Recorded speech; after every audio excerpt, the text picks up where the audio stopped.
we go towards the final miles of the 7500. Bobby Allison is running in first place. Cale Yarborough on the other side of the racetrack is in second place. Richard Petty in car number 43 is third, and he is a lap down to the leader, Bobby Allison. Now, Darrell Derringer, how in the world do you keep a man like Richard Petty at bay? Well, right now, if I was in Bobby's shoes, I'd use up the whole race track to keep him a lap down, which is vice versa. If Richard was leading, he'd do the same thing to Bobby. In other words, use the racetrack as well as that slower traffic. That's his weapon. Okay, Bobby Allison holding the lead, and Cale Yarborough running in second, and Petty trying to find the spot, trying to time the move. And you see, people are just not giving up the racetrack to these people either. Oh, here's Cale Yarborough, blowing up on the back straight. Looks like Yarborough's engine just went whoop. When you get that much smoke coming out of it, it's all over. So Cale Yarborough is out of the race, and that means Richard Petty is now in the number 2 position, running directly behind Bobby Allison, but a lap down. Now, Richard Petty has got to get by Allison. And look at there. That's called using the racetrack. Oh, here comes Petty out of the slingshot up alongside of Allison. He may take him right here. I think he's got him. He does. So Richard Petty is now in the same lap as Bobby Allison. You get a yellow light, Richard Petty will go right around and close right up on Bobby Allison's bumpers. So the yellow light becomes something to watch for here. These are two of the old pros of the game, so let's just watch them work at it. Coming up next, except on the West Coast, over most of these ABC stations, NCAA regional football, Tennessee at UCLA, Missouri at Illinois, BYU at Colorado State, VMI at Virginia. That's next. Now let's spend a moment with Roger Penske, the boss man of this Bobby Allison car. It looks like the car may be handling a little better than it was early. Yeah, we've made some changes in the chassis, and Bobby wanted it. It seems to make a big difference in the way he's been running. He was able to run out in front of Richard before he came in, which proved that we got the car working even better now.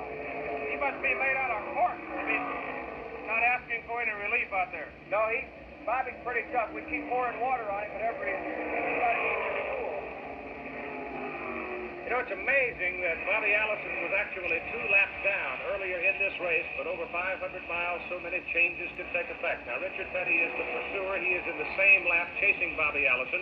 The yellow light is obviously very much a factor. But I have a question, Darrell. What about the other guys? Are they just going to give up the racetrack to these two? No, Keith, the other boys are back there racing just like Richard and Bobby are. They're working for a position, and each one of them is trying to move up towards the end of the race, and that's exactly what's happening right now. So the chase goes on as Petty pursues Allison. It's happened so many times, and when I've been around to see it, it's always been exciting. It's going to be again. We have the finish of the Southern 500 here at the Darlington Raceway right in front of us. We'll see it in a moment.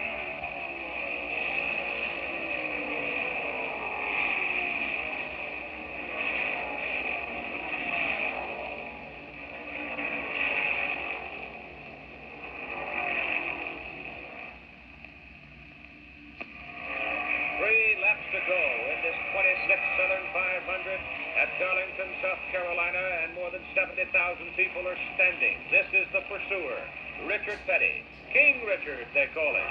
He's had some kind of a day. Sick half the night, sick all day long, drove part of the race, got relief from Dave Marcus. The car has been on the wall. The car has been spun twice. It's bumped around quite a bit, but it's still running and running very well as Dale Inman and his crew have kept it together. After the rainstorm, Petty came back, got back in it. Now he's chasing Bobby Allison in car number 16. Equally a remarkable story. Leading with 2 laps to go by 25 seconds over Richard Petty. Allison at one time was 2 laps down to the leaders of the race. He did not take any relief. He's tough. He hung in. They improved the suspension and handling throughout the race. Now as we near the end, Darrell Derringer, I know that Bobby Allison is gambling on his fuel. I think so, Keith. I think right now he's really backed off. He's trying to save fuel and hope Petty will run out and he can coast on in. Of course, everybody involved with the Petty crew is hoping that something happens. They don't wish anybody bad luck. But a yellow caution light would be so welcome to them, because that would enable Richard to close right in behind Bobby. 1 lap to go as the white flag flutters in the breeze. And there's Roger Penske walking on the hot rock right now, watching his car come around. 25-second lead. Now it's actually about 22-second lead for Bobby Allison. I suppose that he could coast around at this point if he did run out of gas, but they've taken it right to the bottom of the tank. Here comes Bobby, hurtling down the back straight, going into turn number 3. He's just about home free. He won the Rebel earlier in the spring. This will be his 3rd victory here at Darlington in the Southern 500. Here he comes. He's got the checker, and he wins it. And backs off immediately. He knows he's low on fuel. But he, Roger Penske, the team members all agreed to take the gamble, and it paid dividends to the tune of $20,870. Here comes Richard Petty now, thundering along, and he'll take the checkered flag for second place worth $13,395. David Sisko in car number 05 gets a good payday, $8,600 for third place. Jim Vandiver comes in fourth, and Bruce Hill finishes in the number 5 position.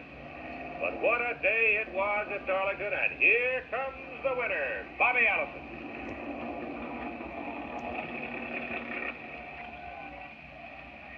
So ends another small war. Woo! You said it. Everything was really perfect, and looked like a shock or something broke on the rear end, maybe a strut arm, and the car began to hop a lot, and really had me worried there. You know, Richard really put on the press at the end, and I'm just really happy for us and American Motors, Matador, and Coke. You're 2 for 2. Hadn't been a bad year at Darlington, horse. Now, a little car like Darlington, doesn't it?